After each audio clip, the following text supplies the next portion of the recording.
വാഴ through out comedy അല്ല. ബാക്കി നമ്മുടെ സംസ്കാരം അതൊക്കെ എങ്ങനെയാണ് ഓരോ മനുഷ്യരെയും സ്വാധീനിച്ചിരിക്കുന്നത്, അത് പുതിയ തലമുറയും പഴയ തലമുറയും അതിനെ എങ്ങനെയാണ് കാണുന്നത്.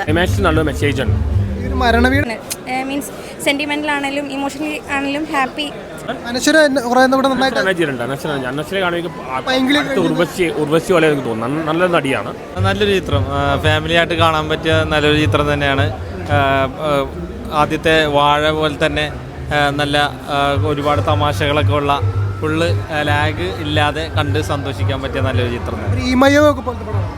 അല്ല, അത് വേറൊരു മൂഡ് പടമാണ്. നല്ല സ്ക്രിപ്റ്റാണ്, കോമഡി ആവശ്യത്തിനുണ്ട്. വാഴ പോലെ ത്രൂ ഔട്ട് കോമഡി അല്ല, അവസാനം നല്ലൊരു മെസ്സേജ് ഉണ്ട്. പിന്നെ നല്ല സെൻറ്റിമെൻറ്റ്സ് ഫാമിലി പടമാണ്. പിന്നെ ജോമോനും സിജു നന്നായി ചെയ്തിട്ടുണ്ട് കോമഡി. അശീഷ് തന്നെ പെർഫോം ചെയ്തിട്ടുണ്ട്. ലാഗ് അങ്ങനെയൊന്നുമില്ല, നല്ല സ്ക്രിപ്റ്റ് നല്ല ഉയർന്നാണ്. ഒരു വാഴ പോലെ ത്രൂ ഔട്ട് കോമഡി അല്ല, ഒരു ഫാമിലി പടമാണ് മെയിൻലി. ക്ലൈമാക്സിൽ നല്ലൊരു മെസ്സേജ് ഉണ്ട്. ഒരു മരണ റിലേറ്റഡ് അങ്ങനത്തെ കാര്യങ്ങളാണ്. അപ്പോൾ കോമഡി വാഴയുടെ അത്ര ഇല്ല, എന്നാലും സെൻറ്റിമെൻറ്റ്സ് ഒരു ഫാമിലി പടമാണ് പോകുന്നത്. നല്ല സ്ക്രിപ്റ്റാണ്, ഉഗ്രം സ്ക്രിപ്റ്റ്, എനിക്ക് ഇഷ്ടപ്പെട്ടു. ഫീൽ ഗുഡ്, അടിപൊളി. എല്ലാം കൊണ്ടും അടിപൊളിയാണ്. മീൻസ് സെന്റിമെന്റൽ ആണെങ്കിലും ഇമോഷണലി ആണെങ്കിലും ഹാപ്പി, ഓൾ ഗുഡ്. എല്ലാവരും അടിപൊളിയായിരുന്നു. ചെയ്തിട്ടുണ്ട്, മല്ലിക സുകുമാരനാണ് ചെയ്തിട്ടുണ്ട്, ബൈജു ആണ് ചെയ്തിട്ടുണ്ട്.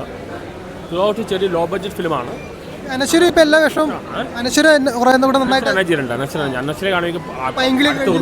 ഉർവശി പോലെ എനിക്ക് തോന്നുന്നു നല്ലൊരു നടിയാണ്. മല്ലിക സുകുമാരനാണ് ചെയ്തിട്ടുണ്ട്, നല്ല ഒരു അമ്മൂമ്മയായിട്ടാണ് ചെയ്തിട്ടുണ്ട്. പിന്നെ ജോമോഡെല്ലാം കോമഡി ഉഗ്രനാണ്. പക്ഷെ വാഴ പോലെ ത്രൂ ഔട്ട് കോമഡി അല്ല. പക്ഷേ സിനിമ നല്ലതാണ്, നല്ല സിനിമയാണ്. പൊളിറ്റിക്കൽ സെറ്റയറാണ്. മരണ വീട്ടിലെ കാര്യങ്ങളാണ് സിനിമ ചർച്ച ചെയ്യുന്നത്.